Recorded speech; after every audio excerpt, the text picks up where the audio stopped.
Hoje nós temos um discurso com o tema, se os irmãos desejarem anotarem, o tema do discurso de hoje é: hajamos sabiamente no mundo insensato. E para isso nós vamos convidar o nosso irmão Elias Navarro para proferir essa matéria para nós. O irmão Elias, tenha a nossa atenção, por favor. O mundo tem ostentado grandes descobertas. E pode-se dizer que, em certo sentido, teve mesmo um grande progresso. Um modo diferente, mais rápido e fácil de resolver as coisas. Por exemplo, na área da medicina, melhorou muito em como descobrir doenças, como ela se inicia, como prevenir e como cuidar delas. Podemos dizer que, não muito tempo atrás, demorava muito para descobrir que uma pessoa tinha uma doença grave. Quando a pessoa ficava sabendo, podíamos dizer que já era tarde, não era assim? Hoje, não mais. Por exemplo, no campo também do materialismo, as pessoas conseguem ter e adquirir as coisas muito rápido e fácil. O tal crédito tem se propagado em toda a parte. E assim se acumula muitas coisas e que por fim as pessoas, mesmo ela não tem tempo de usufruírem todas as coisas que adquire.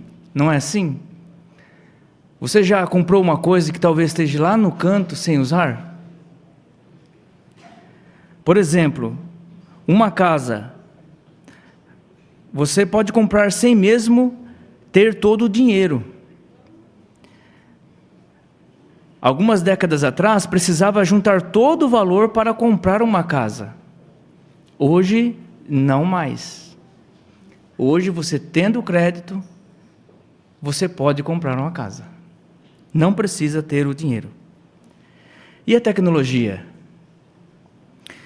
Essa sim foi um passo do seu primeiro degrau da escada para o seu último degrau da escada.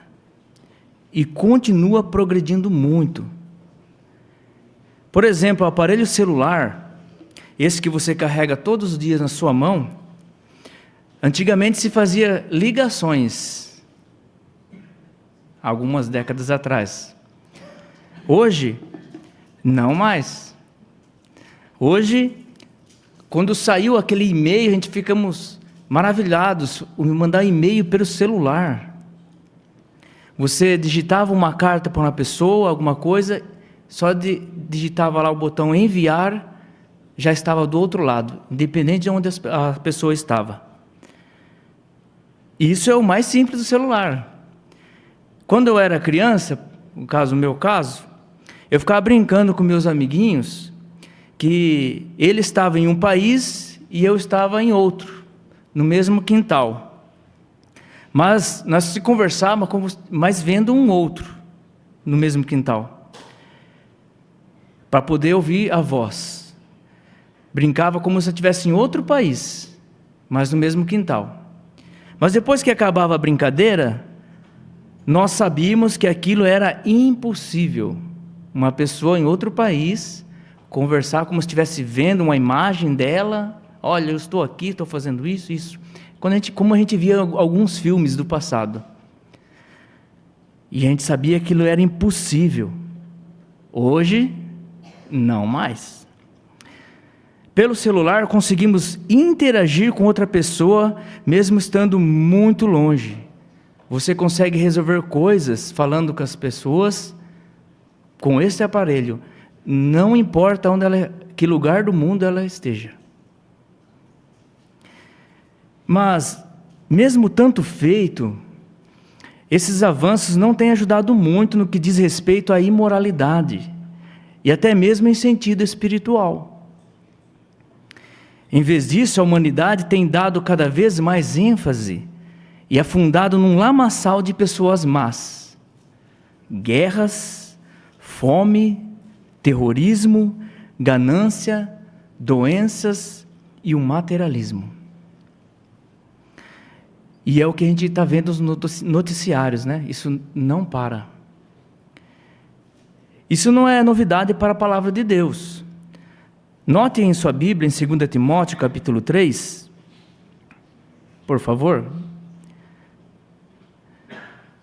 versículo de 1 a 3. Se você achou, diz assim, 2 Timóteo 3, de 1 a 3.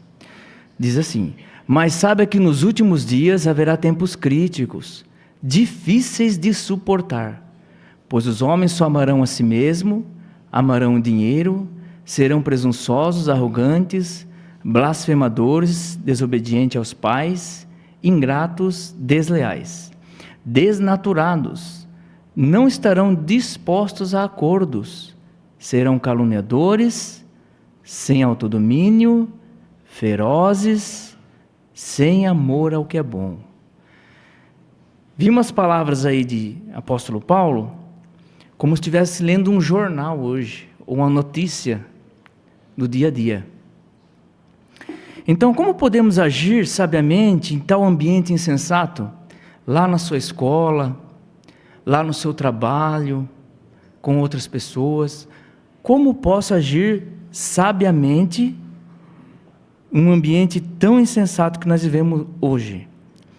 Será que isso é possível? A Bíblia diz que sim. A Bíblia diz que é possível.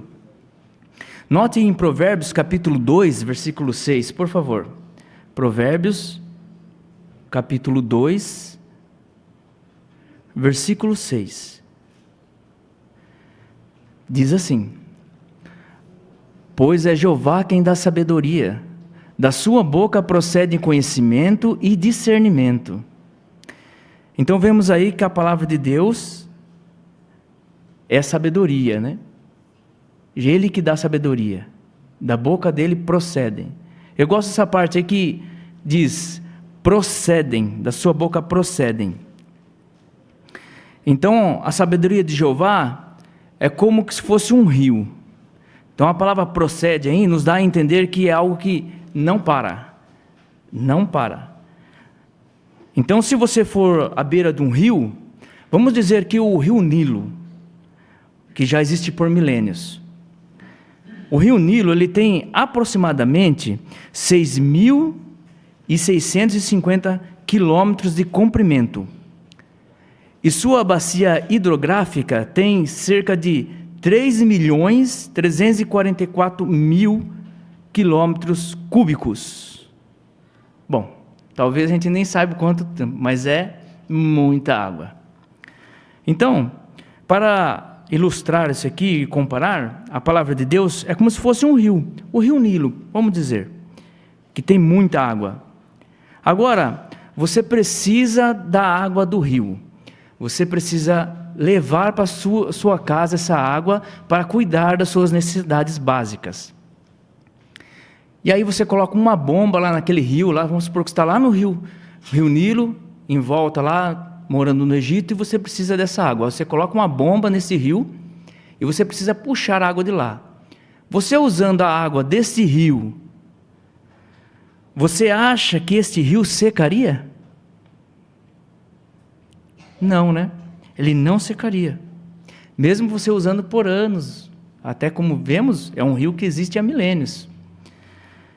Então, da mesma forma, o conhecimento e a sabedoria de Jeová é a mesma coisa. Jamais vai deixar de existir e nunca vai se secar. Então recorra a esse recurso, que é a fonte da sabedoria de Jeová, a palavra de Deus, a Bíblia. É interessante que a sabedoria de Jeová é totalmente diferente da sabedoria do mundo, e com qualquer outra sabedoria que insiste em dizer que você precise dela.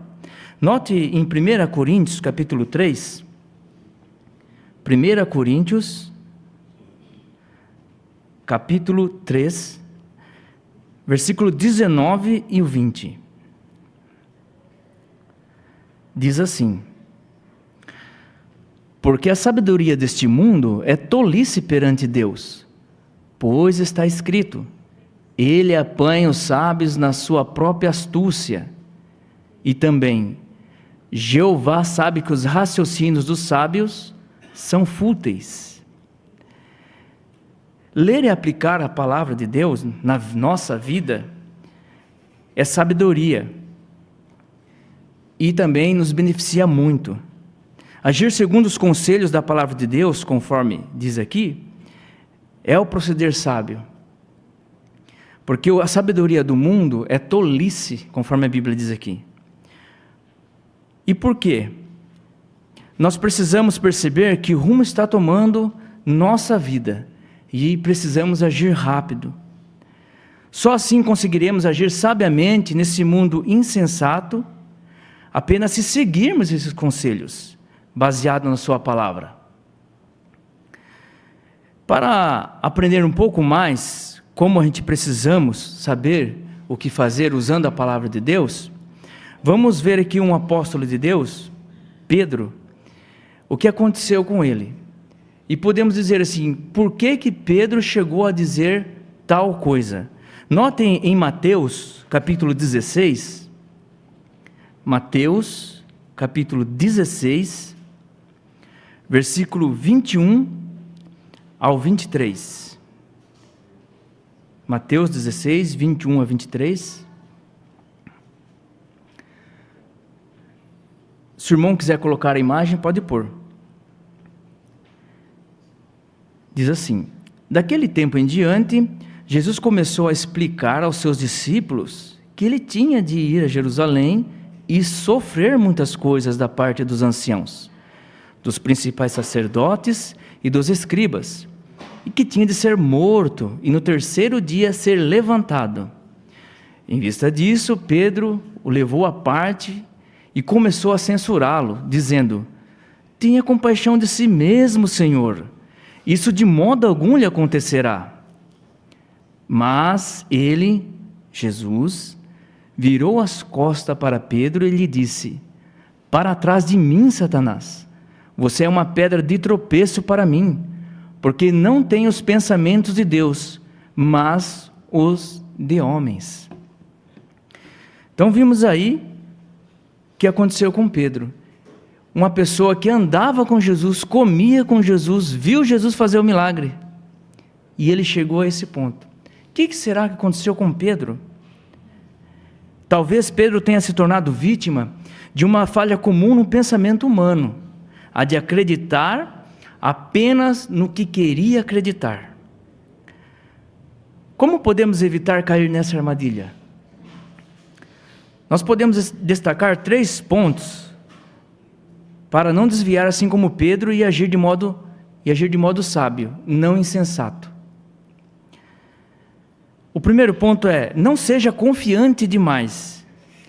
O apóstolo Paulo deu esse conselho aos cristãos lá na antiga Corinto, e ele disse lá em 1 Coríntios 10, 12: quem pensa que está de pé, tome cuidado para não cair.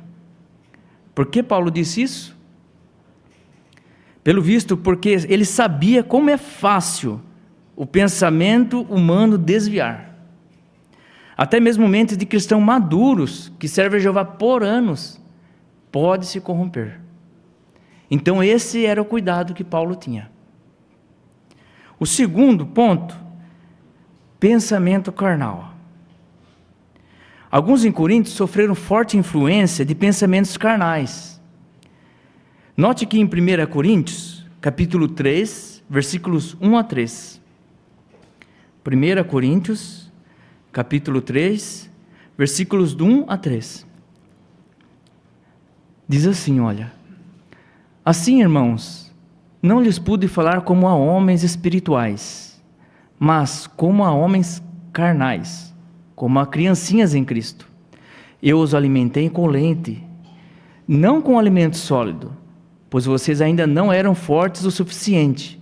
De fato, nem mesmo agora são fortes o suficiente, pois ainda são carnais. Visto que há entre vocês ciúmes e brigas, não é verdade que são carnais e estão andando como homens? Então esse foi o conselho de Paulo para a congregação lá em Corinto. Então havia mais ênfase em filosofias humanas do que na palavra de Deus. Esses intelectuais eram governados pelo espírito do mundo, em vez do espírito de Jeová. As filosofias e ideias deles não estavam de acordo com o pensamento de Deus. Então havia um grande perigo. E a principal fonte de pensamento carnal é Satanás, o diabo. Se a gente ver lá em Gênesis 3, de 1 a 6, vamos rever lá o que aconteceu lá no Jardim do Éden. Satanás disse assim para Eva: não, pode comer esse fruto, você será como Deus. Então ele colocou no pensamento dela, pensou nela, né? Aumentou o ego dela. Então ele cegou a mente de Eva. E ali fala em 2 Coríntios 4:4 que ele continua fazendo isso. Isso nos dias do apóstolo Paulo. Imagine hoje, como resta pouco tempo para ele. O terceiro ponto é: não se iluda. Também é muito fácil a iludirmos a nós mesmos. Na realidade, pode ser muito difícil deixar de lado, até mesmo questionar opiniões que prezamos muito. Por quê? Porque desenvolvemos um apego emocional aos nossos conceitos. Podemos então enganar a nós mesmos por inventar motivos para justificar crenças que na realidade são erradas ou enganosas. Foi o que aconteceu com Pedro. Ele achou que estava fazendo o que era certo. Parece que Jesus foi duro com eles, né? Para trás de mim, Satanás. Mas Jesus, ele fez o que era certo. Corrigiu Pedro. Por exemplo, o apóstolo Paulo passou um tempo com os irmãos lá em Éfeso, pregando e ensinando as boas novas. E ele amava muito aqueles irmãos e queria ajudá-los a continuar fiéis a Jeová. Antes de se tornarem cristãos, os irmãos lá em Éfeso tinham crenças religiosas erradas e eram supersticiosos.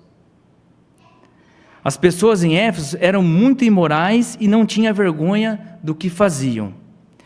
O sexo era um assunto comum em peças teatrais e festas religiosas.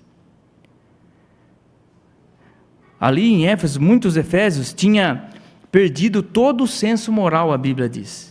Essa expressão significa literalmente tendo deixado de sentir dor. Era como se eles estivessem anestesiados. Basicamente isso. A pessoa anestesiada, ela não sente dor. Então, antes de conhecer a Jeová e aprender o que era certo e errado, era como se eles não sentissem nenhuma dor na consciência por fazerem coisas erradas. Foi por isso que Paulo disse que eles estavam em escuridão e apartados da vida que pertence a Jeová. Felizmente, alguns em Éfeso abandonaram a escuridão. O que pode nos ajudar é Provérbios capítulo 2, versículo de 1 a 5. Lá diz que a gente precisa fazer um esforço em busca do conhecimento exato. Esse esforço é como se fosse cavar um tesouro. A palavra cavar já dá a ideia de você fazer força, não é? Então a gente precisa de esforço para conseguir o conhecimento exato. Se fizermos esse esforço para encher a mente e o coração com as verdades da Bíblia, obteremos verdadeira sabedoria, perspicácia e discernimento, mas exige esforço para ter um tesouro. Se você for fazer uma reforma na sua casa, por exemplo, mudar sua cozinha. Bem, você quer reformar a sua cozinha. Aí você precisa ter as medidas exatas para poder concluir seu plano, aquele projeto que você quer chegar, não é isso? Então você precisa ter a largura, o comprimento, a profundidade, a altura. Por exemplo, um armário. Você vai abrir precisa de tanto de profundidade para poder abrir a porta, até mesmo a porta da geladeira. Você vai tirar uma melancia da geladeira, você não consegue, daí se você não medir certinho, né? Então, a gente precisa fazer um esforço para medir tudo e conseguir essa medida exata, para poder deixar aquela cozinha, a sua cozinha, bem feita, não é assim? Assim fica melhor, porque senão a porta do armário pode bater em algum lugar, né? E até machucar alguém. O esforço em estudar a Bíblia é basicamente isso. É você entender o que ela quer passar para você, entender a profundidade, a largura, a altura e o comprimento da palavra de Deus. Jeová e Jesus querem que você faça isso, porque sabe o que é melhor para mim e para você. Ele quer que nós seja feliz. Se imitarmos Pedro, também vamos conseguir manter nossa mente em harmonia com os pensamentos de Deus e raciocinarmos de forma correta, e assim agiremos de modo sábio. Sabe por que eu falei agir conforme Pedro? Note aí o que aconteceu com ele agora, em 2 Pedro 3:1. 2 Pedro 3:1. Agora Pedro vai dar um conselho. 2 Pedro 3:1 diz: Amados, esta é agora a segunda carta que lhes escrevo, e nela, como na primeira, estou despertando por meio de um lembrete a sua habilidade de pensar de modo claro. A habilidade de pensar de modo claro.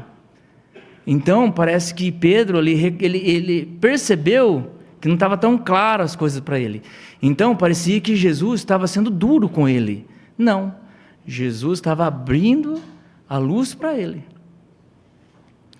Então, se nós imitarmos Pedro, nós vamos conseguir manter a nossa mente em harmonia com os pensamentos de Deus, conforme o conselho que ele deu depois aqui para os cristãos, lá dos seus dias. Agora é urgente agir com sabedoria. Mas por que podemos dizer que é urgente? Bem, Jeová sempre avisou seus servos com antecedência sobre as coisas que ainda não eram, essas coisas ainda não observadas. Por exemplo, no caso de Noé, ele disse que destruiria aquele mundo mau em 120 anos. A declaração desse decreto divino em Gênesis 6:3 marcou o começo do fim daquele mundo mau. Imagina o que significava para aqueles que viviam naquele tempo.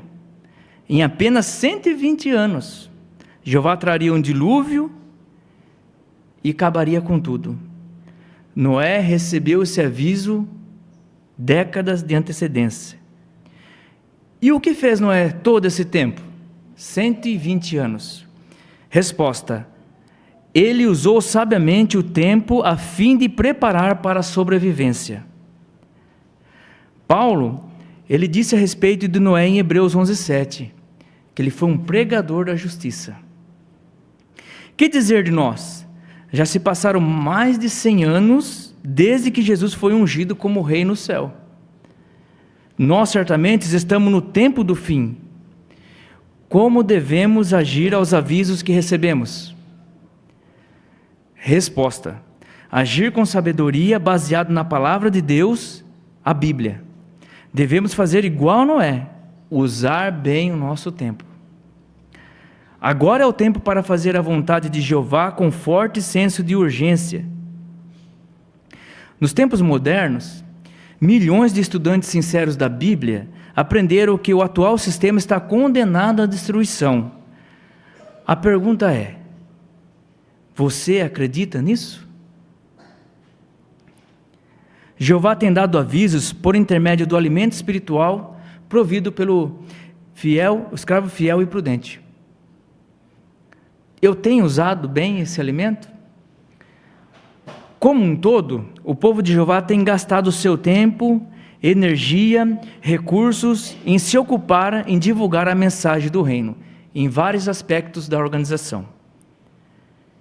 E qual a maneira de nos mantermos na expectativa do fim? Resposta: é prestarmos atenção aos sinais de que o fim está próximo. E existem muitas provas convincentes que nos convencem de que estamos vivendo nos últimos dias. Apenas citando duas, lá em Apocalipse 12, 9, diz que ali foi lançado um dragão aqui para baixo na terra. A serpente original, aquela mesma que enganou Eva. E ele está desencaminhando toda a terra habitada. Resultado? Sofrimento, doenças, guerras, morte e por aí vai. Qualquer avanço que a medicina tiver, qualquer avanço na tecnologia, essas coisas ruins vão continuar a existir. Ela vai deixar de existir só quando o reinado de Jesus chegar no novo mundo. Uma segunda característica, podemos dizer que estamos vivendo o tempo do fim, vamos ver aqui na Bíblia, Mateus 24, 14. Diz assim: e estas boas novas do reino serão pregadas em toda a terra habitada, em testemunha a todas as nações, e então virá o fim. Essa é uma profecia que está se cumprindo em escala global. Atualmente essa profecia se cumpre numa escala sem igual. A Bíblia não diz que Jeová vai esperar até que cada pessoa na terra receba um testemunho. Por exemplo, quantos bebês nascem a cada hora? São muitos, né? Jeová não vai esperar que ele cresça para dar testemunho a ele.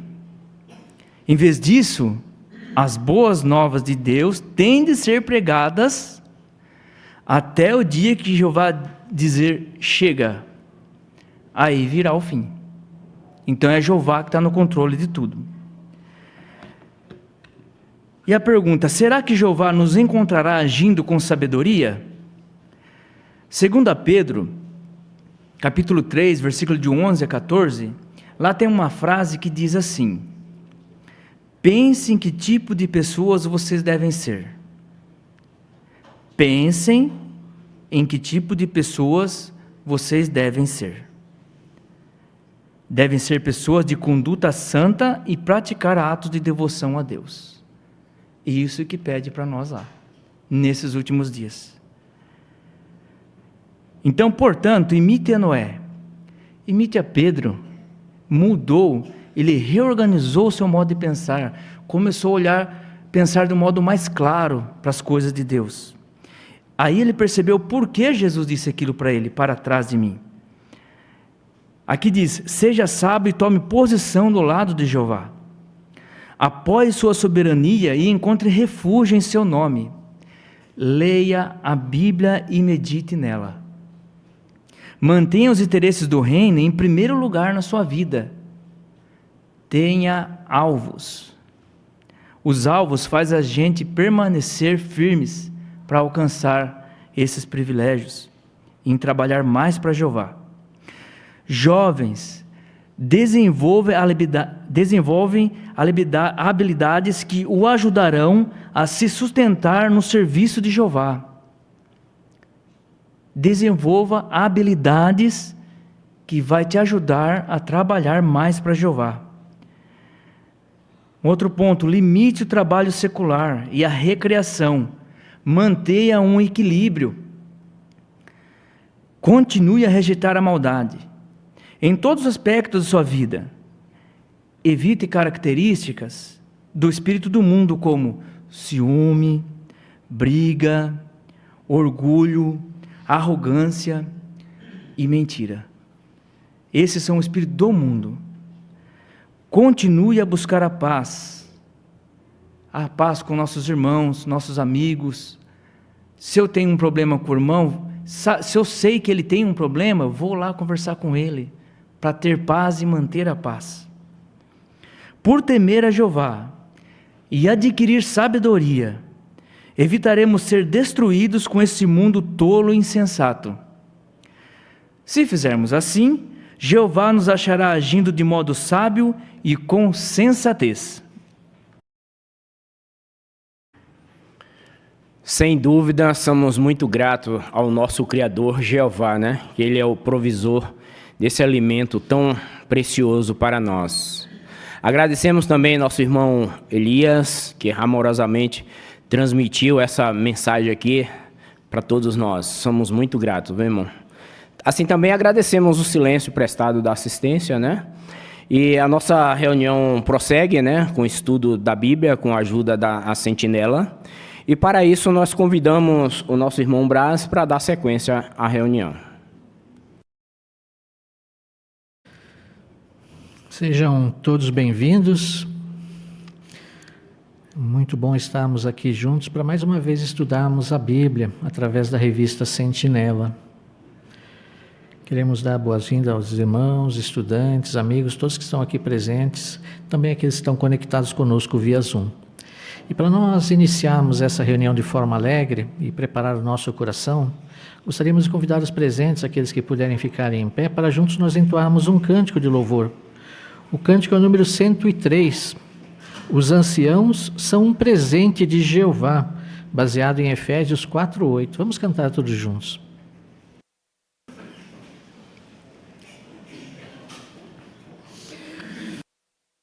Hoje nós vamos considerar juntos o estudo 36. Chame os anciãos. E o texto temático é Tiago 5,14. Que ele chame os anciãos da congregação.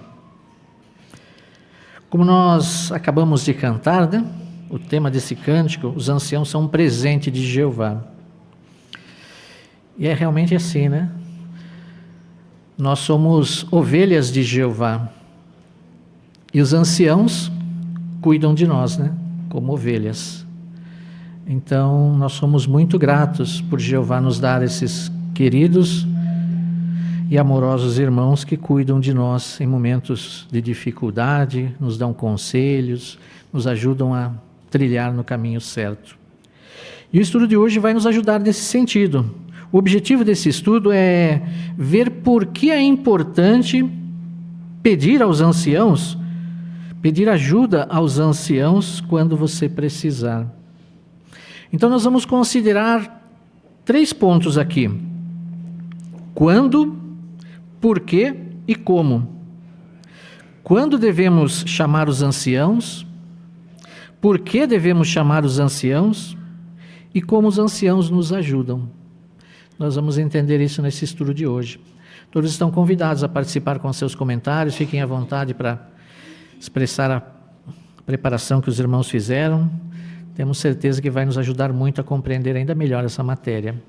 Quem irá fazer a leitura para nós dos parágrafos hoje é o nosso irmão Peterson. Vamos então ouvir a leitura do parágrafo 1. As ovelhas de Jeová são muito preciosas para ele, tanto que ele pagou um preço alto por elas, dando a vida do seu querido filho.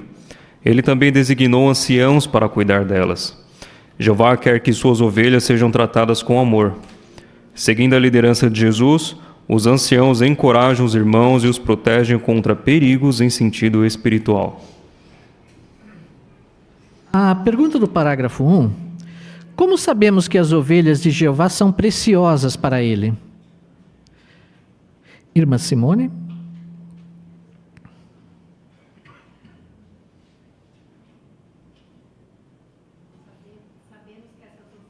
Preciosas para Jeová, porque Jeová lhe pagou um preço muito alto por elas, né? Ele deu o sangue, né? A vida do seu filho querido.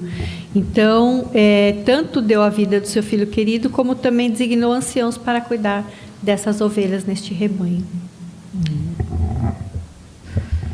Irmão Nilson?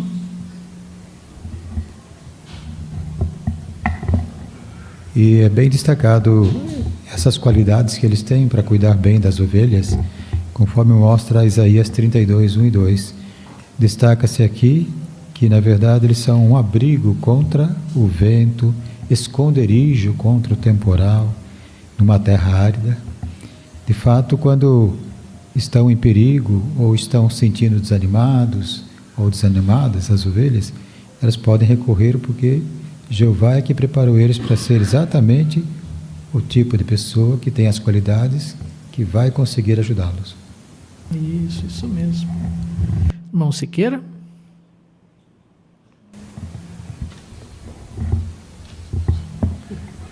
O valor é tão alto que Atos 20, 28 menciona que ele comprou com o sangue do seu próprio filho.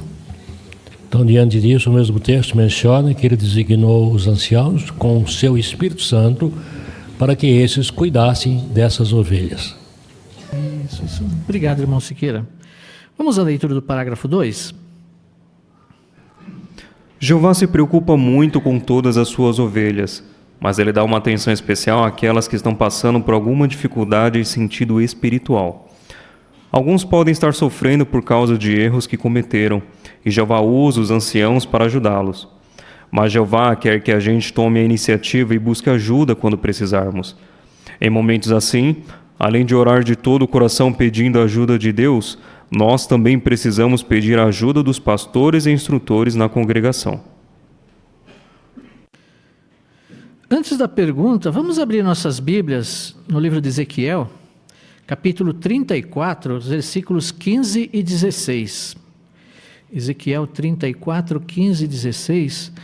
Vamos pedir para a irmã Ana Cristina ler para nós?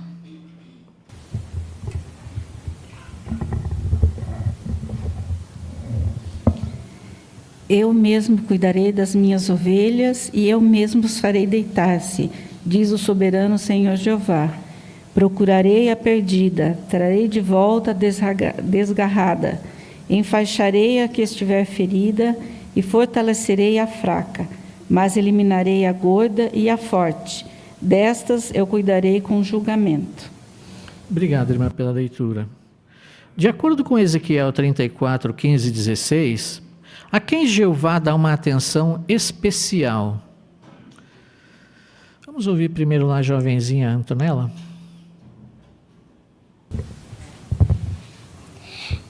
As ovelhas que têm alguma dificuldade em sentir espiritual. Isso mesmo. Obrigada, Antonella, pelo seu comentário. Irmã Fátima?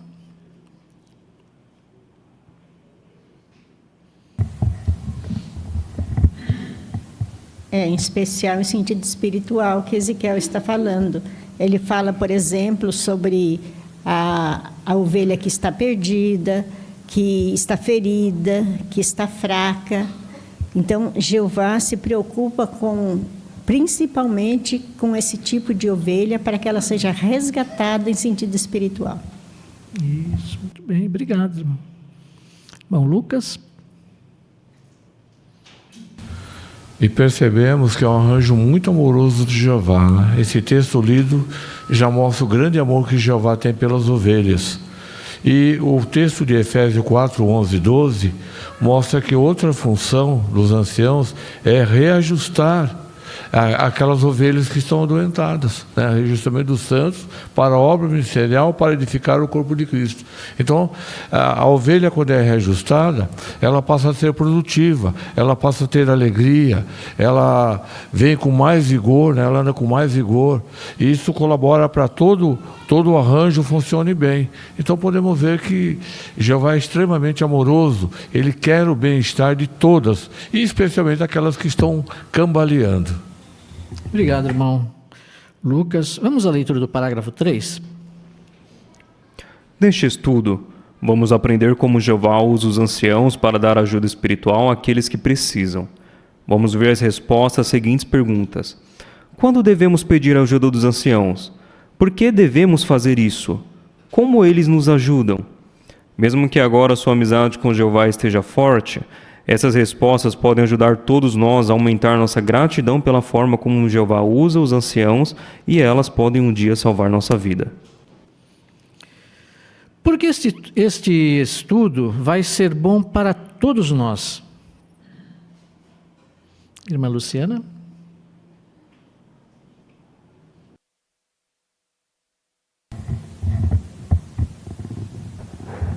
Vai ser bom para todos nós, porque podemos aprender como Jeová usa os anciãos para ajudar em sentido espiritual, quando precisamos. E também vamos ver a resposta de 3 perguntas. Como devemos pedir ajuda aos anciãos? Por que devemos fazer isso? E como eles nos ajudam? Isso, obrigado, irmã Luciana. Mas talvez nós estejamos fortes em sentido espiritual, estejamos bem ativos. Será que esse estudo então se aplica a nós também?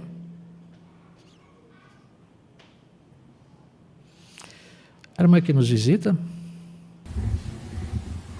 Sim, nos ajuda, né? Que esse artigo ele vai nos ajudar a ver como Jeová cuida do seu povo, né? Por meio dos anciãos.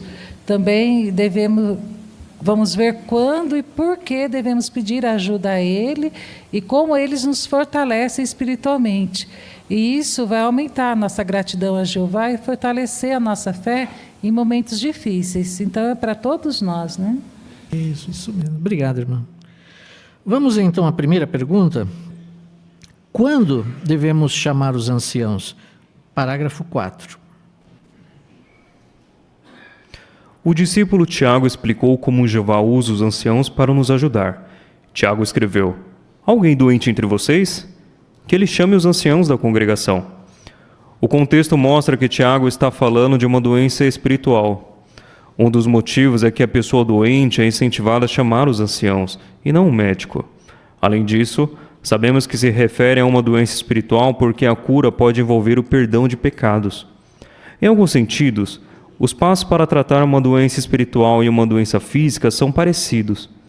Quando estamos fisicamente doentes, nós vamos ao médico, explicamos o que estamos sentindo e seguimos sua recomendação.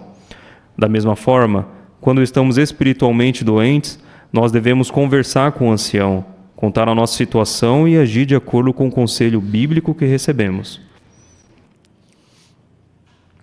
Antes da pergunta, nós vamos abrir nossas Bíblias na carta de Tiago, capítulo 5, os versículos 14 a 16 e o 19 e 20.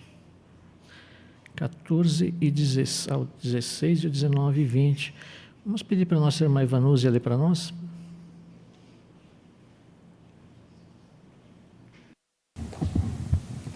Há alguém doente entre vocês?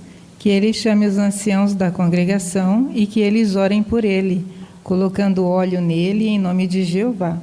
E a oração de fé fará que o doente fique bom, e Jeová o levantará. Também, se ele tiver cometido pecados, será perdoado. Portanto, confessem abertamente os seus pecados uns aos outros e orem uns pelos outros, para que sejam curados.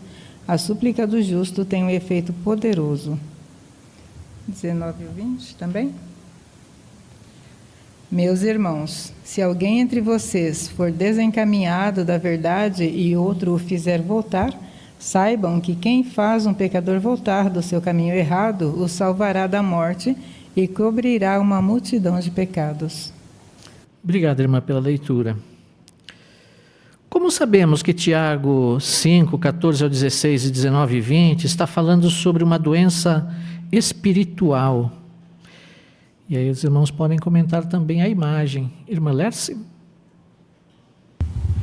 Lendo o contexto, nós vamos ver que se trata claramente de uma doença espiritual, onde a pessoa doente ela é incentivada a chamar os anciãos e não um médico.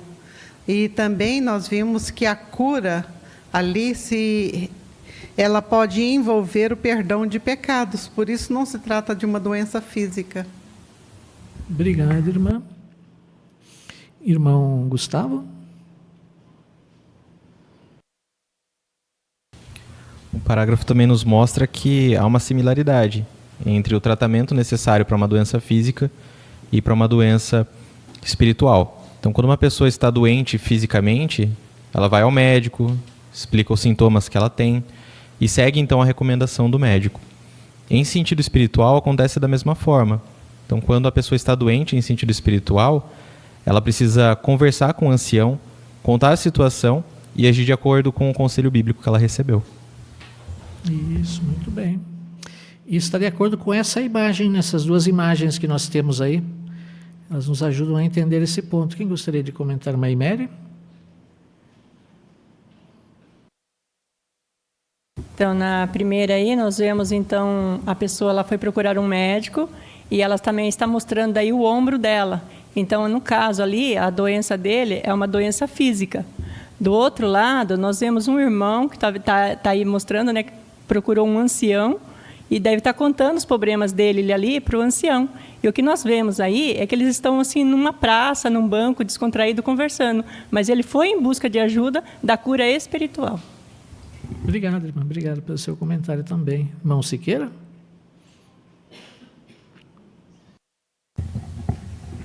Ver essa imagem do médico aí me fez lembrar de uma mensagem que um neurocientista, um cirurgião neuro, mencionou a respeito da oração. Ele falou que na vida dele como cirurgião, ele percebeu de que quando se ora pelo paciente e quando o paciente também faz uma oração, o lóbulo central, onde toma as decisões, ela aumenta 7 vezes o volume de sangue para ele tomar uma decisão sábia. Na doença espiritual é a mesma coisa. Então é interessante essa descoberta desse médico nesse sentido. É por isso que o texto aí de Tiago diz: chama os anciãos, orem com ele, colocando óleo de unção em nome de Jeová. Então isso tem um poder muito grande mesmo. Obrigado, irmão. Obrigado pelo seu comentário. Vamos ao parágrafo 5. O que lemos em Tiago capítulo 5 nos incentiva a procurar os anciãos em qualquer momento que sentirmos que nossa saúde espiritual está começando a enfraquecer.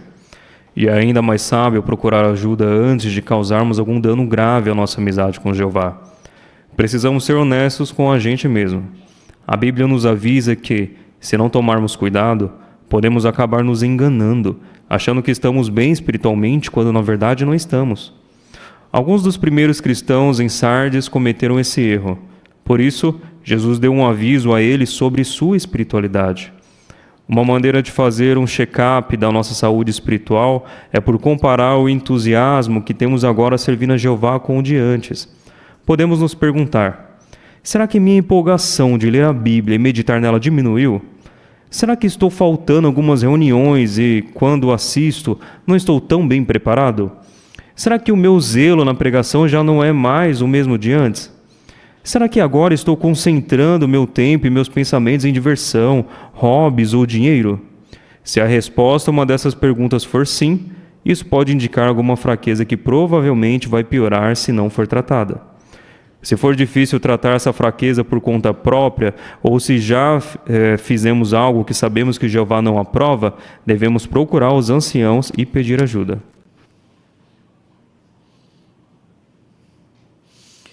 Como podemos saber se estamos ficando doentes em sentido espiritual?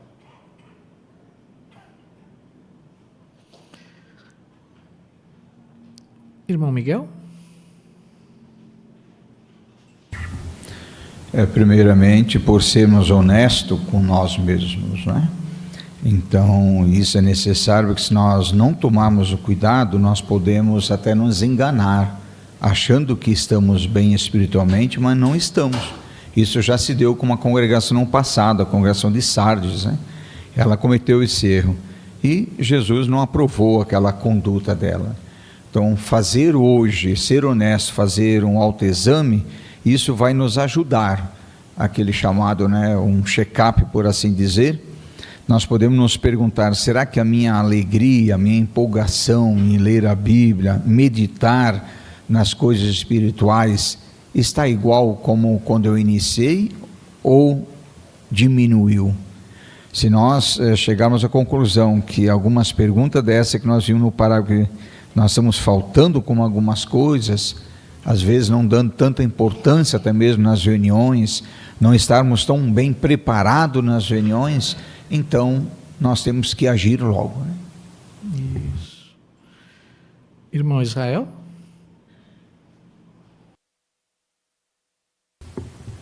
É interessante nós pensarmos um pouquinho nesse parágrafo, né? Que destaca a importância de nós procurarmos uma ajuda antes de causarmos algum dano grave. Isso retrata bem quando nós fazemos uma prevenção, né, de doença, fazemos um check-up, vamos a fazer um exame de sangue, ou seja, tudo que nós fazemos para descobrir se nós temos ou se nós estamos propensos a ter alguma doença. E essas perguntas, elas nos ajudam muito em sentido espiritual, porque são perguntas, às vezes, simples, né? Por exemplo, se eu estou faltando à reunião, já é um sintoma que não é bom. E são coisas básicas, né? Olha, eu deixei na reunião... por que eu deixei de ir à reunião? Foi um motivo válido ou não? Eu simplesmente não fui à reunião. Né? Talvez a preparação à reunião também é algo simples, mas isso pode nos levar a uma doença muito mais grave. Né? Por isso que é importante nós refletirmos sobre isso, e se a resposta a uma dessas perguntas for sim, nós tomarmos cuidado e agirmos preventivamente em sentido espiritual. Isso mesmo. Obrigado, irmão Israel. Vamos ao parágrafo 6. É claro que uma pessoa que cometeu um pecado grave, que poderia levá-la a ser removida da congregação, deve procurar um ancião. Qualquer pessoa que tenha cometido um pecado assim precisa de ajuda para recuperar sua amizade com Jeová. Para ganhar um perdão de Jeová por meio do resgate, é preciso praticar obras próprias do arrependimento. Essas obras incluem conversar com os anciãos se cometemos um pecado grave.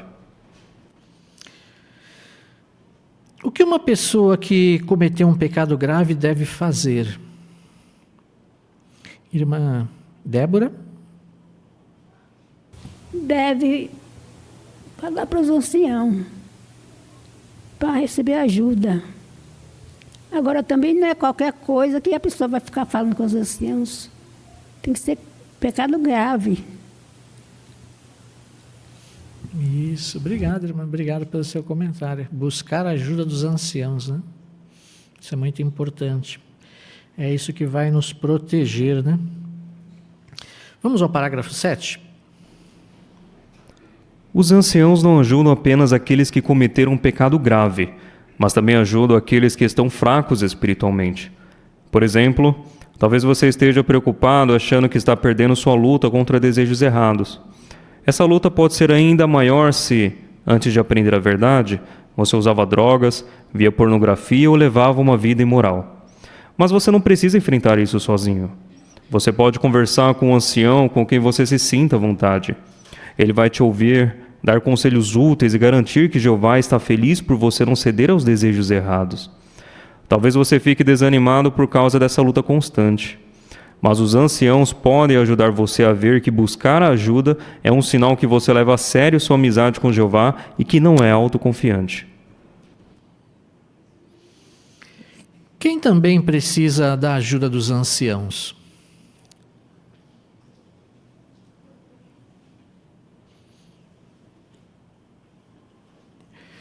A irmã Aparecida?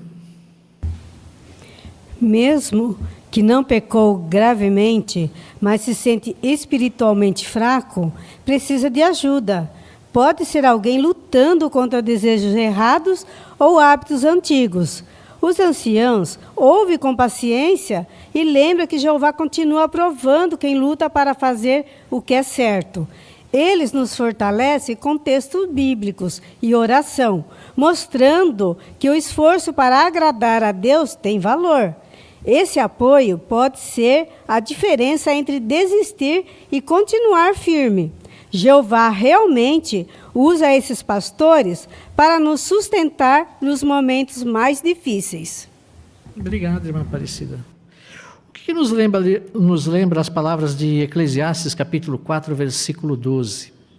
Como essas palavras nos ajudam quando estamos, talvez, enfrentando um desafio, uma dificuldade, irmã Jaziane?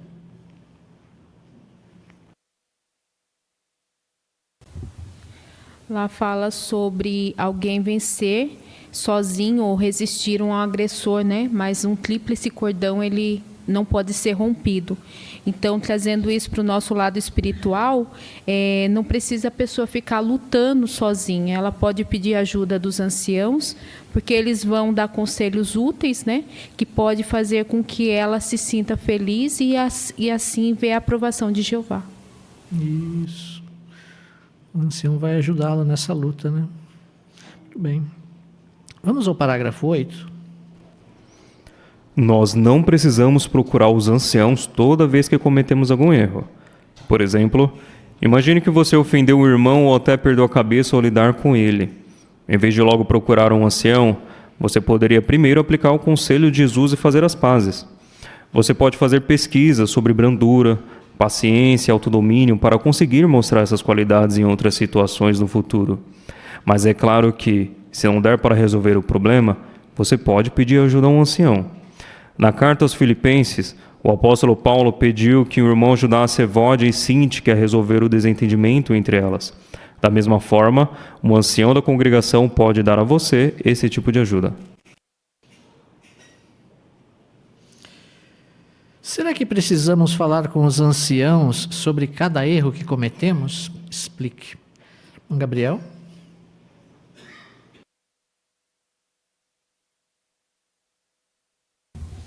Então, não necessariamente, né? Aqui o relato da sentinela até nos deu um exemplo de quando a gente ofende algum irmão ou até mesmo perdemos a cabeça ao lidar com ele, em vez de logo de cara procurar um ancião, nós devemos lembrar do nosso maior conselheiro, que é Jesus Cristo, né? E fazer, assim como ele, seguir os seus passos de fazer as pazes. Então, com isso, nós podemos fazer pesquisas hoje, né? Nós temos vários assuntos, publicações que nos ajudam a fazer pesquisas sobre brandura, paciência, autodomínio, para a gente conseguir manter, né, essas qualidades, para que no futuro isso não venha a ocorrer novamente. Isso mesmo. Irmã Silvana?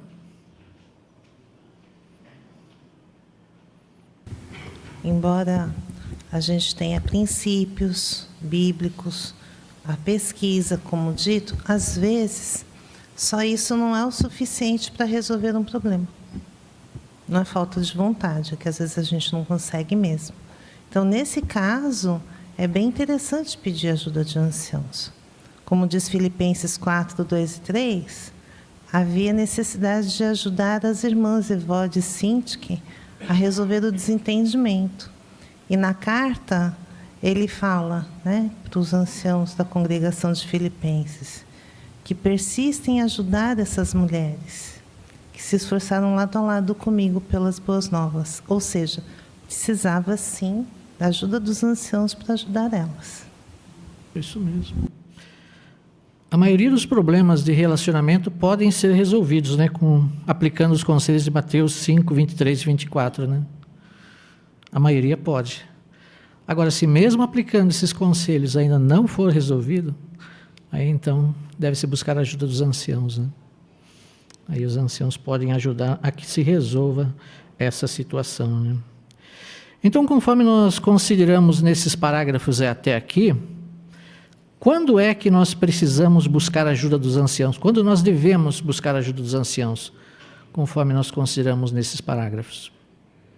Qual é o momento certo? Irmão Nilson?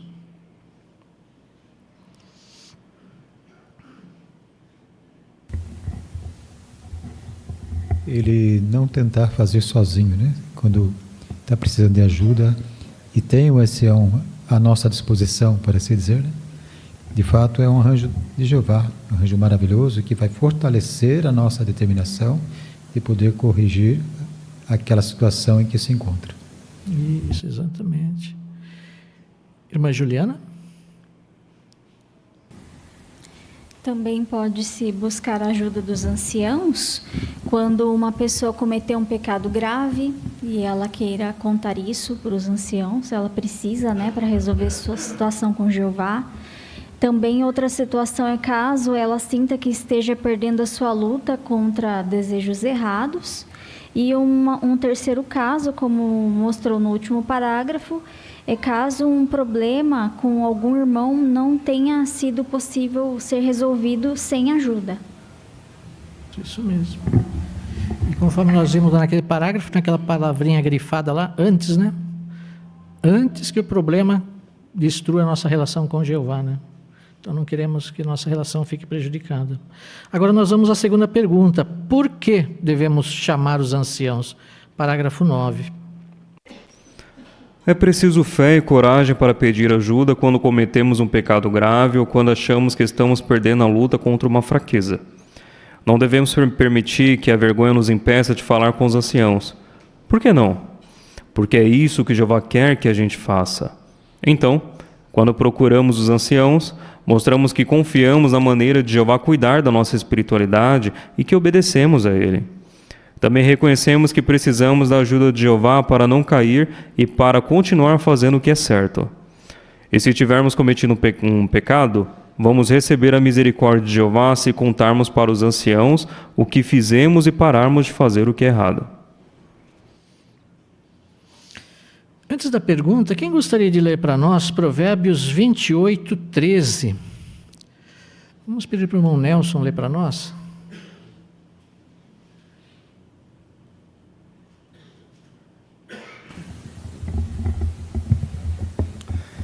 Quem encobre as suas transgressões não será bem-sucedido, mas aquele que as confessa e abandona será tratado com misericórdia. Obrigado, irmão Nelson.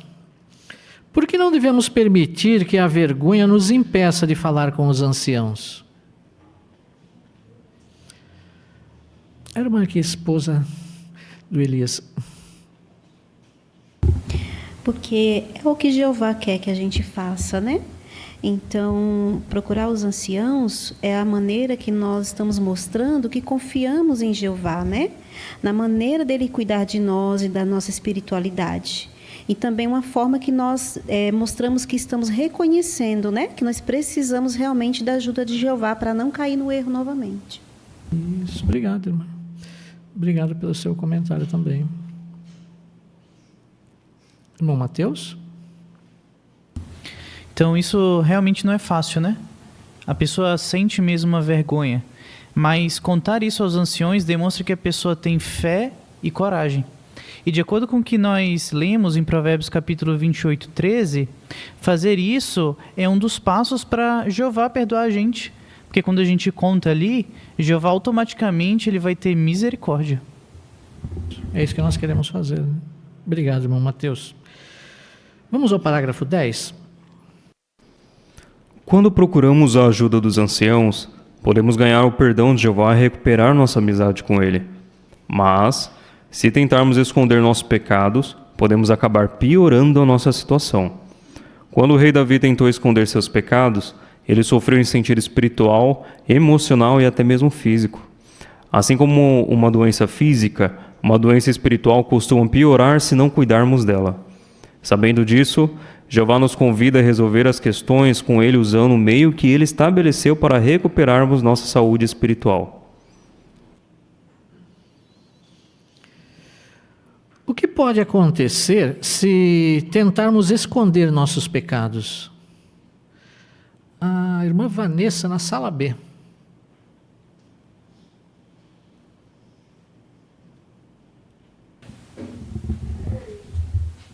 Então, nós podemos acabar piorando a nossa situação.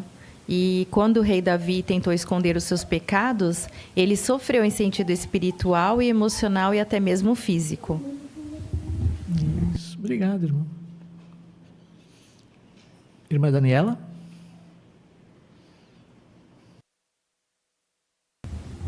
Em Isaías 1:18, Jeová fala que embora os nossos pecados sejam como escarlate ou como pano carmesim, serão tornados brancos como a neve. Escarlate era uma cor vermelha muito viva e o carmesim um pano, um tecido tingido também de cor escura. Eruditos falam que não saiu nem com chuva, não desbotava, nem com lavagem, nem com uso. E pensando nisso, relacionando com os nossos pecados, de fato nunca seríamos capazes de remover a mancha do pecado, mas Jeová pode, tornando-os brancos como a neve, né?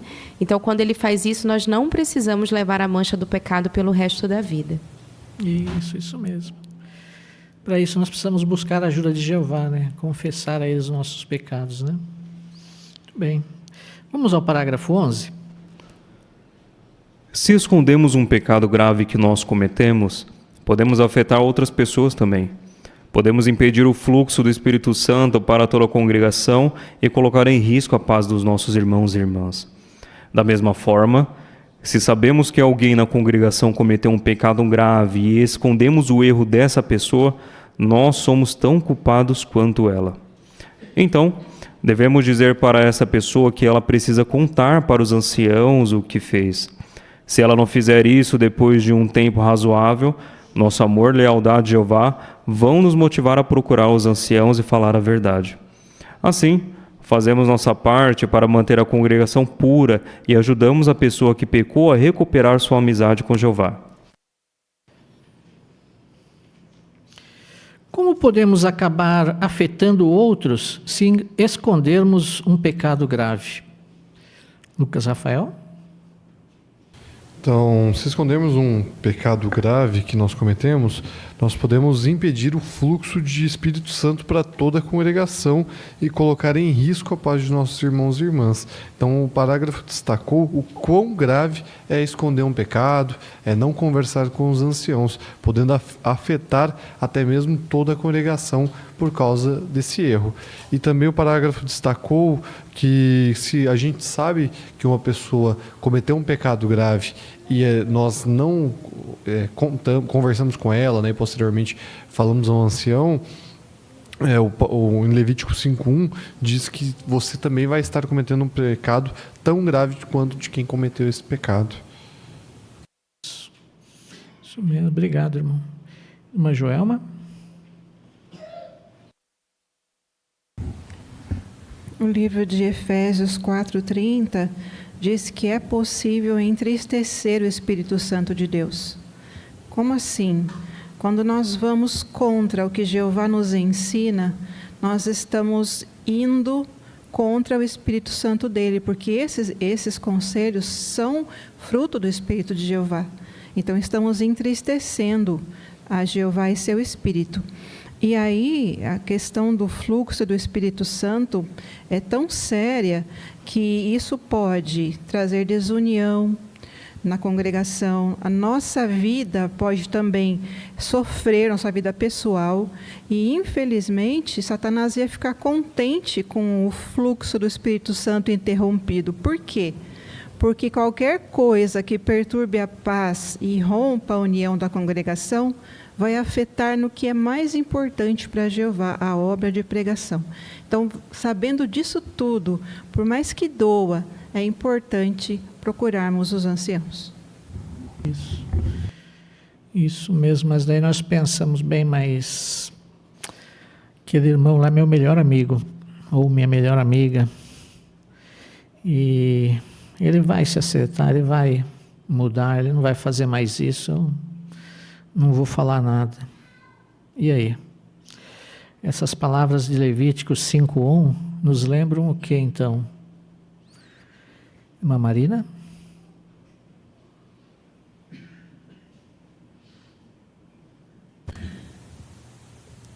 Em Levítico mostra que se alguém ouvir algo e não relatar algo de que foi testemunha, ele estará cometendo um pecado.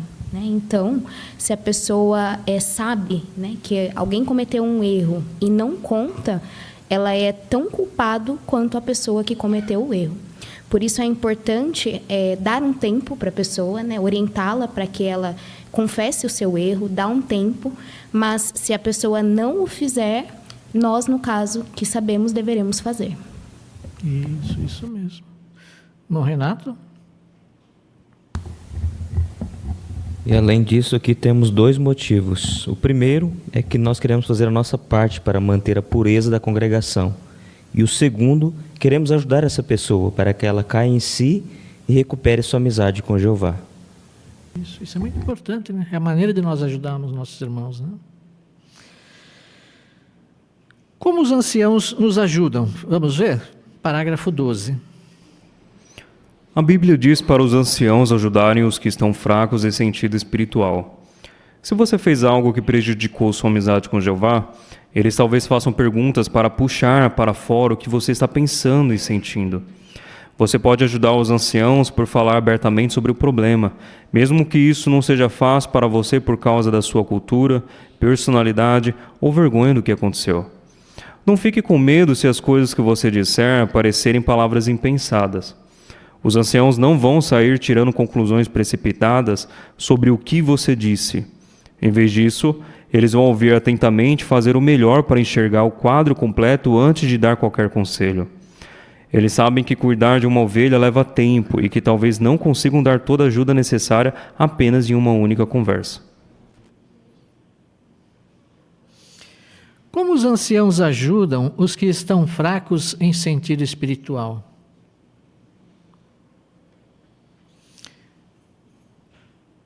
Irmã Lerce? Eles vão conversar bastante com a pessoa, fazer perguntas para puxar para fora o que ela está pensando e sentindo.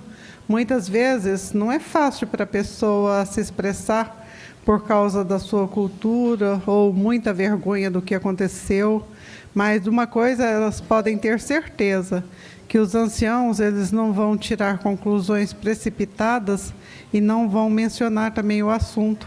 Eles vão fazer de tudo para enxergar o quadro completo e depois dar o conselho certo. Isso mesmo. Irmã Suzana?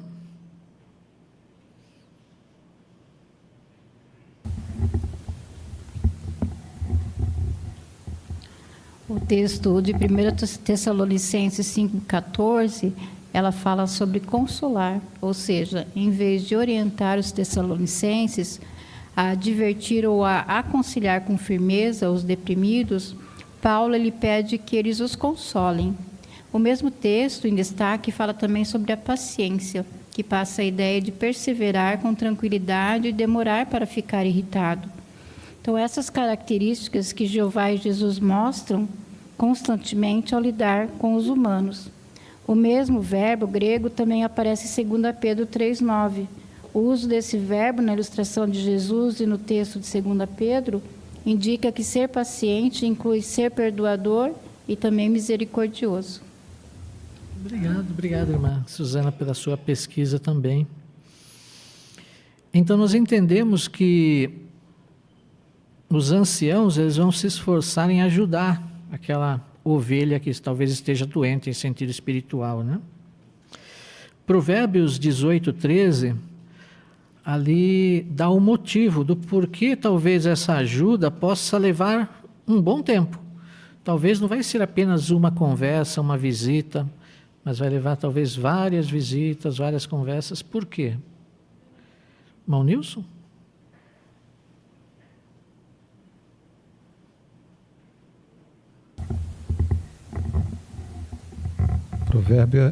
Provérbio é bem claro nesse ponto para aqueles que estão analisando a situação, que é o caso dos anciãos.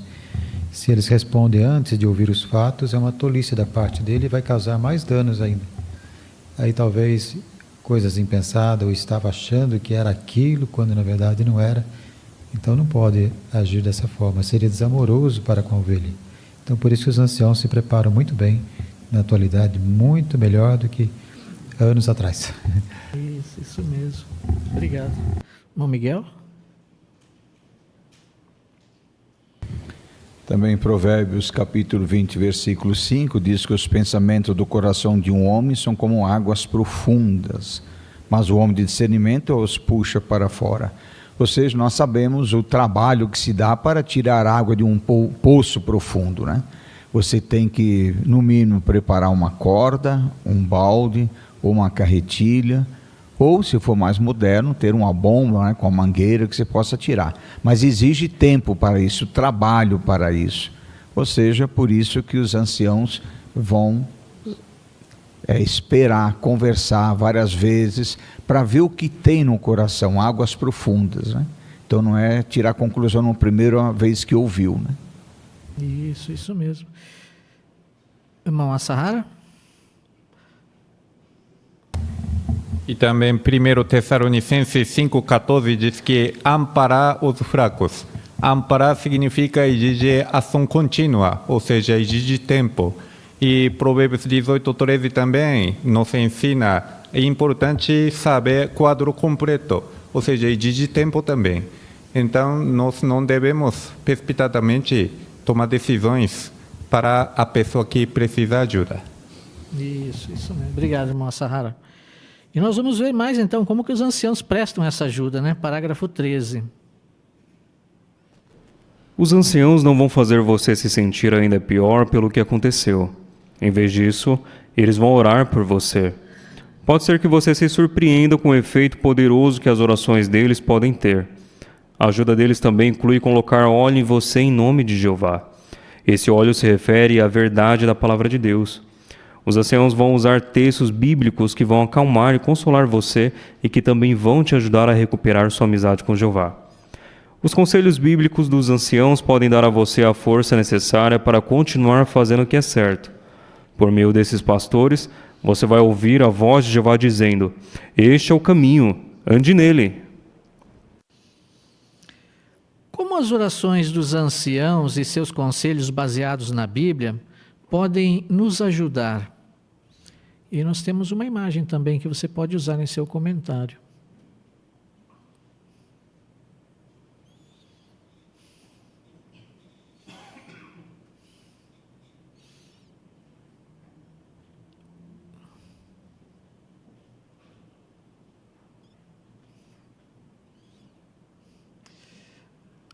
A irmã que nos visita? Então, os anciãos nos ajudam orando por nós e usando a Bíblia para nos confortar e fortalecer. E as suas orações, ele tem um efeito poderoso que pode elevar o nosso espírito. Isso, obrigado, irmã. A irmã ao lado. Aí. Larissa.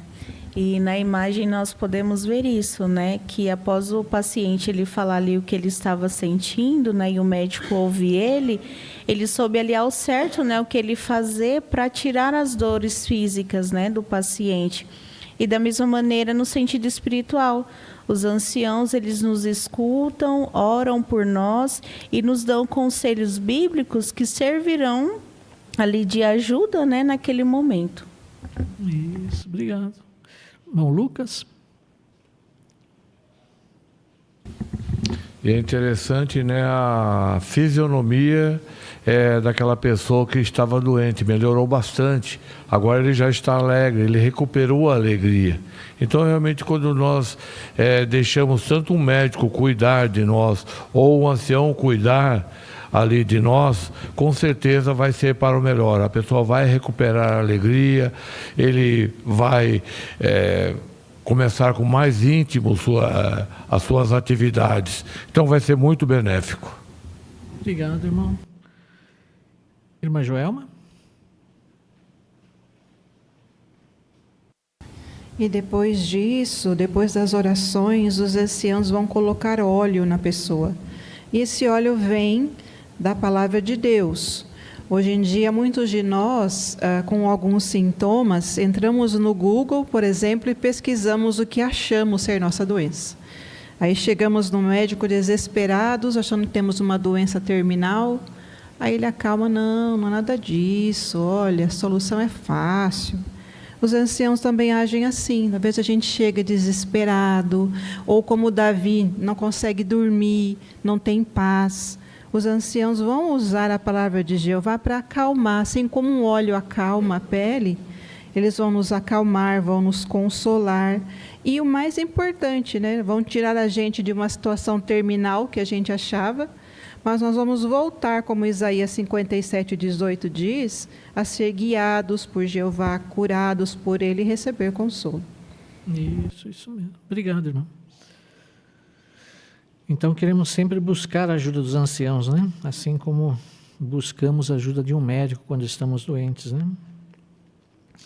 Vamos ao parágrafo 14, mas antes nós vamos pedir para alguém ler para nós Gálatas capítulo 6, versículo 1. Gálatas 6, 1, irmão João Davi. Levante a mão, irmão João.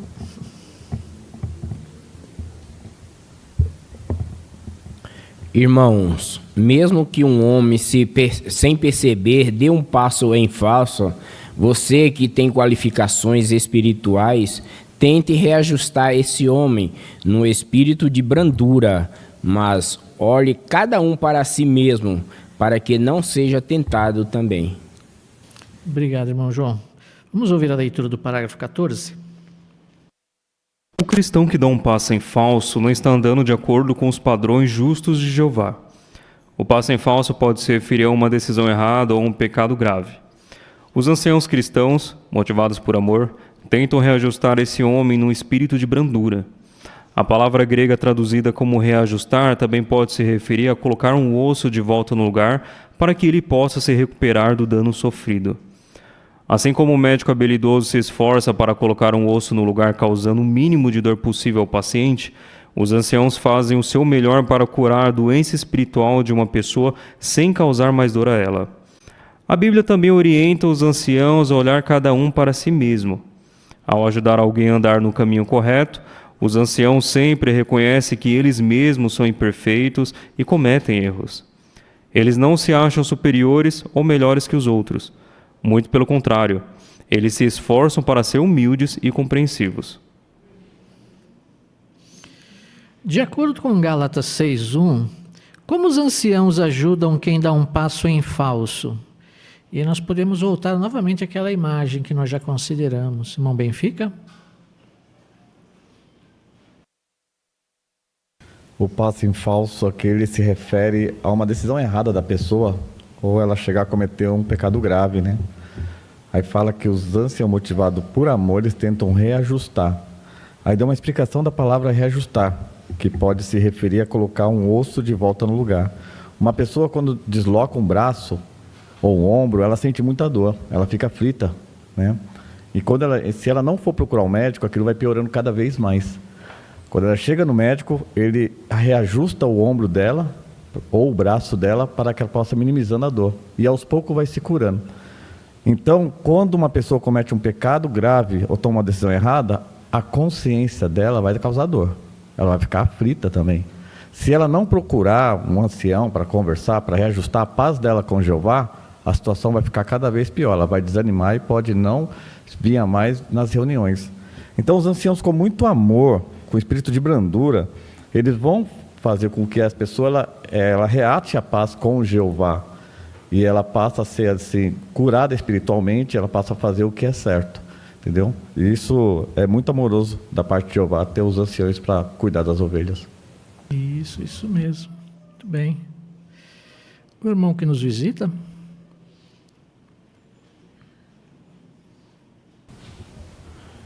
Isso, exatamente, né? E os anciãos, o principal ali é o cuidado com a ovelha, não é um julgamento, né? Tanto é que esse mesmo texto de Gálatas, ele aconselha os anciãos a olhar para si mesmo também, né? Porque nós sabemos que todos nós somos pecadores.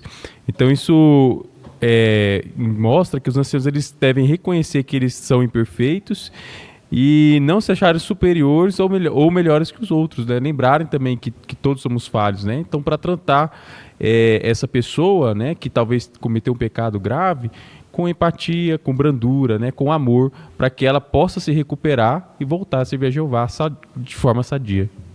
Isso mesmo. Agora, pensando nesse ponto também de reajustar, conforme os irmãos comentaram, né? Como se fosse colocar um osso no lugar.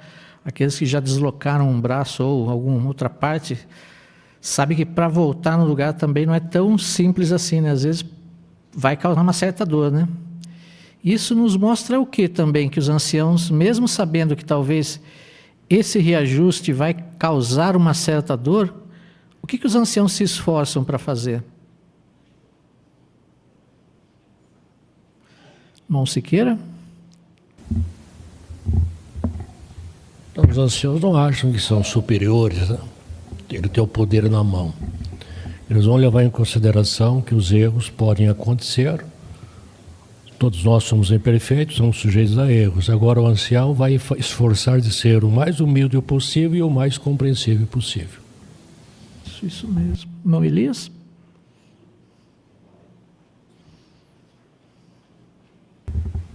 Então, até mesmo Jesus, né? Referência de Pedro 3,8 aí, fala que ele mesmo sendo perfeito, não sentia dor, não tinha problemas, ele se colocava no lugar das pessoas, ele sentia pena e tinha empatia pelas pessoas.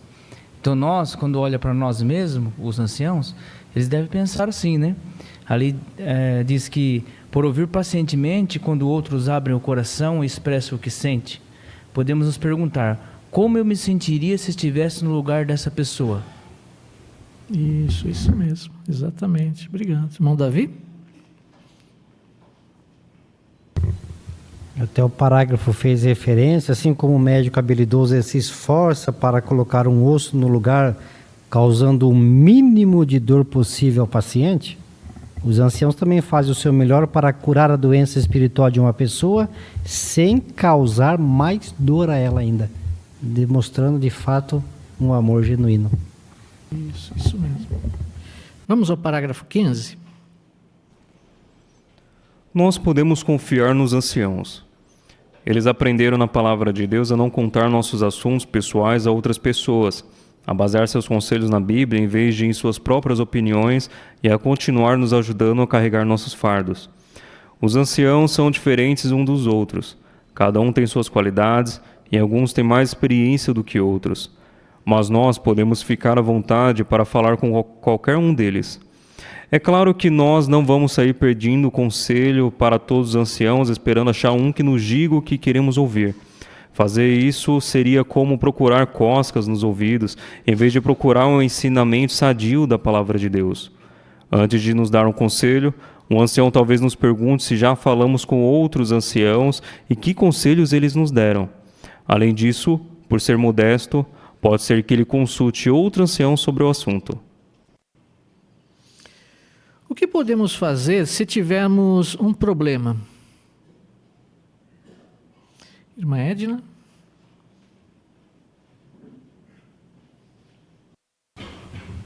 Então, o primeiro passo é confiar nos anciãos, né? Porque eles aprenderam na palavra de Deus a não contar os assuntos pessoais nossos para outras pessoas. Então, é basear ou seja, os seus conselhos são baseados na Bíblia e não nas suas próprias ideias nem opiniões. Então, assim, eles nos ajudam a carregar nossos fardos. Os anciãos, eles são diferentes uns dos outros, mas em todos eles nós podemos confiar, porque eles são os homens confiáveis de Jeová. Isso mesmo. Irmã Fátima?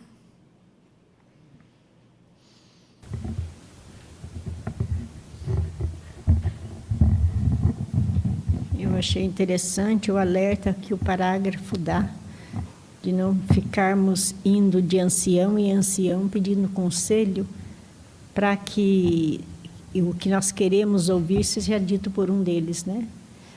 Isso é como se nós quiséssemos que fizessem cócegas no nosso ouvido. E não é isso. Se nós formos procurar um ancião, nós devemos ter certeza que o conselho que ele nos deu é baseado na palavra de Deus. E a sabedoria dos outros anciãos aqui é em perguntar se a pessoa já perguntou, já falou com outro ancião. A modéstia faz com que ele fale com outro ancião sobre o assunto para saber se foi dito o que foi dito. Eu achei interessante essa parte aqui do parágrafo. Isso. É buscar conselhos, né, para prestar a melhor ajuda possível, né? Isso mesmo. Nossa responsabilidade pessoal, parágrafo 16. Embora os anciãos vigiem sobre nós por sermos ovelhas de Deus, eles não nos dizem o que devemos fazer. Cada um de nós tem a responsabilidade de viver à altura da nossa dedicação. E somos nós que vamos responder a Jeová pelo que dizemos ou fazemos. Mas, com o apoio de Jeová, nós podemos vencer o desafio de manter a nossa integridade. Em vez de os anciãos nos dizerem como devemos agir, eles nos ajudam a entender o que Jeová pensa e nos deixam tomar nossas próprias decisões. Quando meditamos nos conselhos baseados na Bíblia que os anciãos nos dão e os colocamos em prática, nós treinamos nossa própria capacidade de discernimento para tomar decisões sábias. Que responsabilidade nós temos? Irmã Vânia?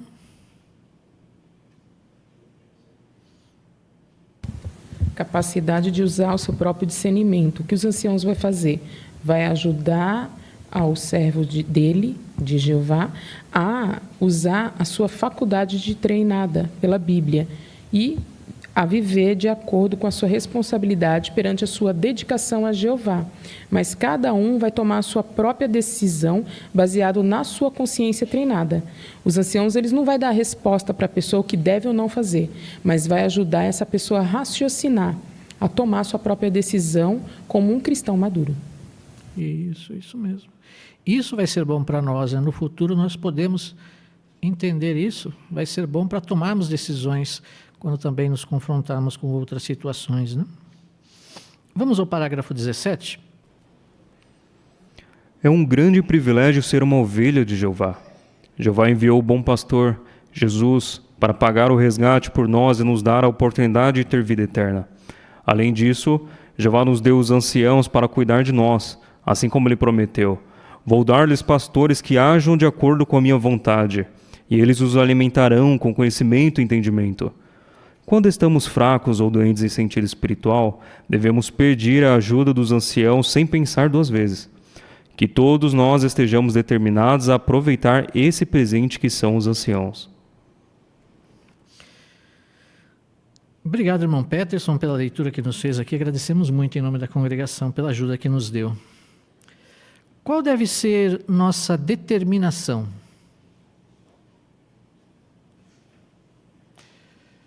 Irmã Aparecida? Devemos estar determinados a aproveitar ao máximo o maravilhoso dom que Jeová nos deu, a ajuda dos anciãos. Quando nós sentimos espiritualmente fraco ou doente, nós devemos recorrer aos anciãos.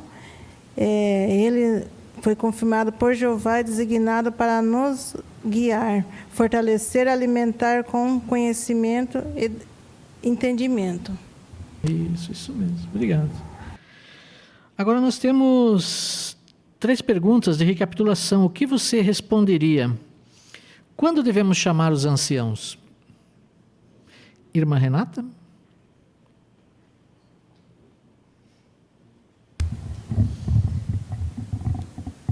Então, são quando percebemos que a nossa amizade com Jeová está começando a enfraquecer, ou antes de termos um problema, também quando cometemos um pecado grave, ou quando tentamos resolver um problema com o irmão e não conseguimos sozinhos.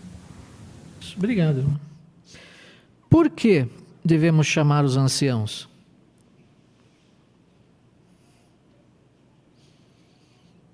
Irmã Lerce? Porque quando nós chamamos os anciãos, nós mostramos que confiamos na maneira de Jeová cuidar da nossa espiritualidade e que também obedecemos a Ele. E, além disso, quando nós seguimos esse conselho, nós recebemos a misericórdia de Jeová. Isso, muito bem. Como os anciãos nos ajudam? Irmão Takeshi?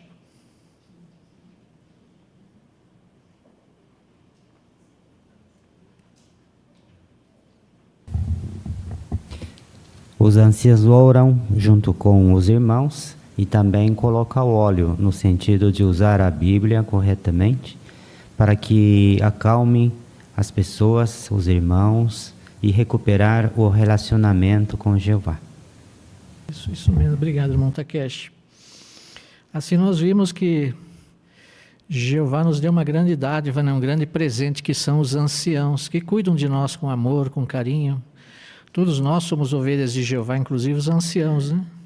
E muitas vezes os anciãos vão buscar ajuda, vão buscar conselhos num co-ancião, que também vai dar conselhos sábios e amorosos, né? Então todos nós precisamos dessa ajuda, né, dos anciãos. E é uma provisão de Jeová, então queremos aproveitar. Sempre que estivermos passando por alguma dificuldade, Jeová não quer que nós carregamos esse fardo sozinhos, né? Jeová quer que nós dividamos essa carga. E os anciãos estão para aí. Para isso, para nos ajudar, para nos orientar, para nos fortalecer, né? Esse é o objetivo que Jeová colocou os anciãos na congregação. Queremos fazer pleno uso deles, né? Obrigado, irmãos, pelos seus bons comentários, pela boa participação. Certamente esse estudo fortaleceu muito a nossa fé, nos ajudou ainda mais, né, a demonstrar amor por Jeová. Agora sim, então, queremos encerrar a nossa reunião de forma alegre, entoando um cântico de louvor a Jeová. Convidamos todos os presentes, aqueles que puderem ficar em pé, para juntos entoarmos o cântico de número 31, Ande com Deus, baseado em Miqueias 6:8. E após o cântico, nós convidamos nosso irmão Elias para nos representar aqui em oração. Queridos amigos, hoje refletiremos sobre um tema de grande valor espiritual e humano: a importância da beleza interior. Vivemos em um mundo que dá enorme destaque à aparência física. A sociedade moderna valoriza o que se vê por fora, a forma do corpo, o rosto, as roupas, mas muitas vezes esquece o que realmente define o valor de uma pessoa: o coração, o caráter e a pureza interior. A palavra de Deus, no entanto, nos ensina a olhar além das aparências. E um dos exemplos mais belos dessa verdade está no Cântico de Salomão. Nesse livro poético, encontramos a figura da moça Sulamita, uma jovem que, mesmo sendo admirada por sua beleza exterior, destacou-se ainda mais por suas qualidades internas. O modo de falar dela, o tom de sua voz e suas palavras revelavam uma alma pura e amável. O texto em Cântico de Salomão 4:3 diz: "Seus lábios são como um fio escarlate, e sua fala é agradável. Como as metades de uma romã, são as suas faces atrás do véu." Essas palavras do pastor expressam algo profundo. Ele não elogia apenas a aparência dos lábios da Sulamita, mas principalmente o modo gracioso e bondoso com que ela se expressava. Sua fala era doce e verdadeira, refletindo um coração puro e cheio de amor. Mais adiante, em Cântico de Salomão 4:11, lemos: "Seus lábios, minha noiva, gotejam mel dos favos, a mel e leite sob a sua língua, e a fragrância das suas roupas é como a fragrância do Líbano." Essa comparação mostra que as palavras dela eram agradáveis, suaves e nutritivas, como o mel e o leite. O mel de favo, que é mais puro e saboroso, simboliza a doçura natural de suas palavras, não corrompidas por intenções más. O pastor admirava sua sinceridade e seu modo respeitoso de se comunicar. É interessante notar que ele não fala aqui de beleza física, mas de uma beleza que vem de dentro, da maneira como a Sulamita tratava as pessoas, da pureza de suas intenções e da suavidade de suas palavras. A pureza e a integridade dessa jovem são ainda mais destacadas em Cântico de Salomão 4:12. "Minha irmã, minha noiva, é como um jardim trancado, uma fonte fechada." Essa imagem mostra a castidade e o valor da Sulamita. No antigo Israel, os jardins eram lugares protegidos e preciosos, cheios de vida, flores e perfumes agradáveis. Um jardim trancado significava algo reservado, preservado e não disponível a qualquer um. Assim também era a Sulamita. Ela guardava suas afeições e sua pureza moral, oferecendo-as apenas ao homem que realmente a amasse e a respeitasse. A atitude dela nos ensina uma lição poderosa. A verdadeira beleza nasce da integridade, da bondade e da pureza do coração. O mundo pode admirar o brilho exterior, mas Deus valoriza o brilho interior, aquele que não desaparece com o tempo. Vemos hoje que muitos se preocupam exageradamente em alcançar um padrão físico ideal. No entanto, por mais que cuidemos da aparência, o tempo passa e a beleza exterior se transforma. Já as qualidades interiores, como a humildade, a compaixão, a paciência e o amor a Deus, permanecem e se fortalecem com o tempo. É por isso que o livro de Provérbios 31:30 nos lembra: "O encanto talvez seja falso e a lindeza talvez seja vã, mas a mulher que teme a Jeová é a que procura louvor para si." Essa declaração é atemporal. O verdadeiro valor não está no que os olhos veem, mas no que Deus observa, o coração. Outro texto em Provérbios 11:22, nos adverte: "Como uma argola de ouro para as narinas no focinho de um porco, assim é a mulher que é bonita, mas que se desvia da sensatez." Esse contraste forte mostra que a beleza física, quando não acompanhada de sabedoria e modéstia, perde completamente o valor.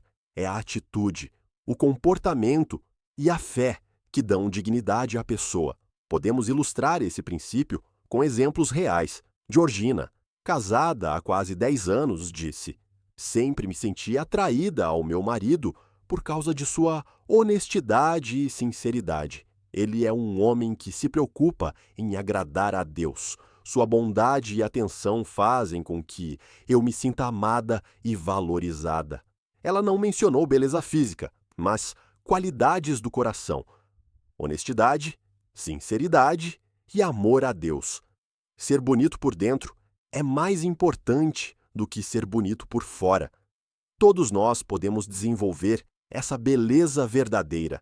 Ela não depende da idade, da condição social, nem da aparência física. Depende daquilo que cultivamos no coração. Assim como a sulamita, podemos refletir em nosso modo de falar, em nossas atitudes e em nossa maneira de tratar os outros a pureza e o amor que vem de Deus. Assim, aprendemos que o verdadeiro encanto não está em um rosto bonito, mas em um coração fiel. Que possamos todos os dias cultivar dentro de nós a beleza que vem de Jeová, uma beleza que jamais se perde e que torna a vida mais significativa, pura e digna.